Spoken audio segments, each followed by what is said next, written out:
呢個視頻我唔知應該唔會公開。今日係2026年嘅5月13號0:38，我瞓唔着，我返嚟就打開咗呢個周杰倫嘅演唱會嘅集錦合集，6個幾鐘，我差唔多睇咗就嚟2個鐘，就嚟1點鐘應該瞓覺嘅呢個時候，但係我瞓唔着，亦都唔想瞓。我突然間覺得就好似睇住周杰倫呢啲演唱會，諗起咗我嘅青春，諗起咗我係一路點樣過嚟。我總係睇住人哋改變，睇住人哋突破，睇住人哋過得更好，而我自己覺得越嚟越糟糕。我今日去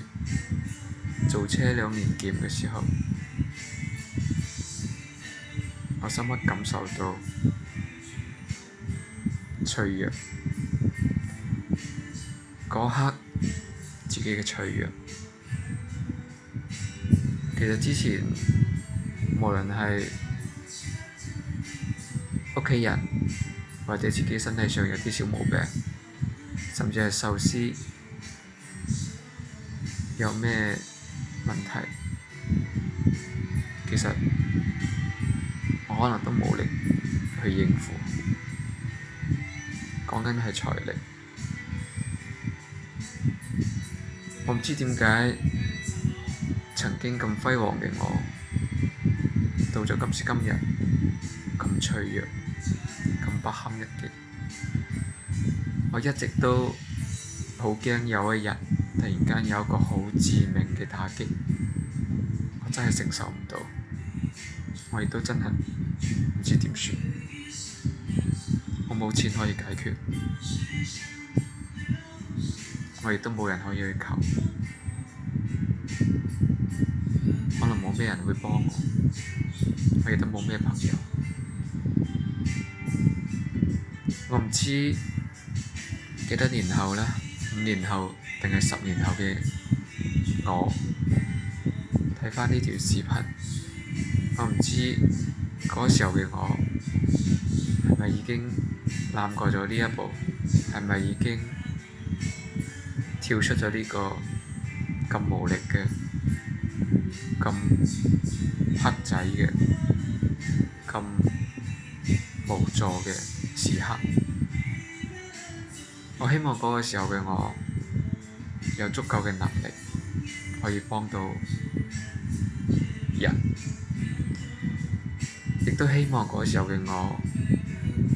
身邊已經有另外一個人陪我一齊笑，一齊喊。佢會擔心我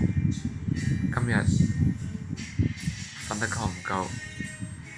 做嘢嘅時候辛唔辛苦，夜晚可唔可以早啲返。我希望有個咁嘅人，我唔知會唔會有個咁嘅人。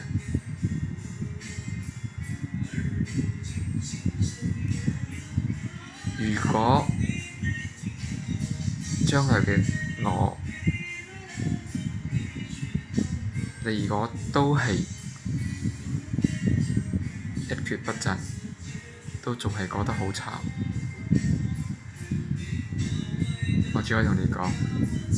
好對唔住，對唔住，係我一步步咁樣將我自己推向咗呢個深淵，好對唔住。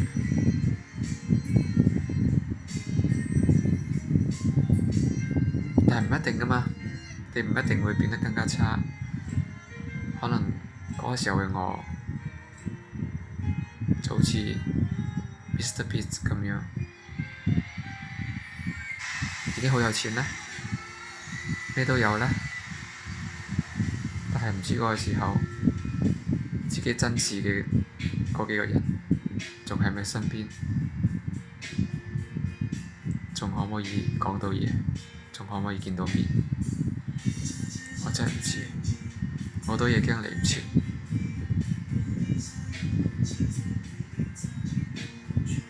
我都希望有我自己嘅新嘅篇章，我都希望做返一個自信嘅人。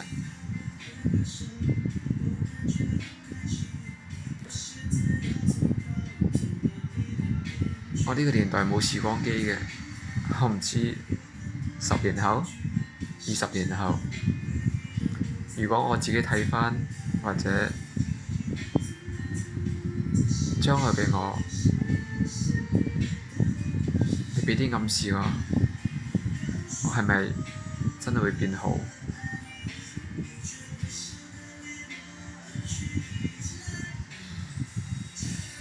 知講咩啦，就咁啦。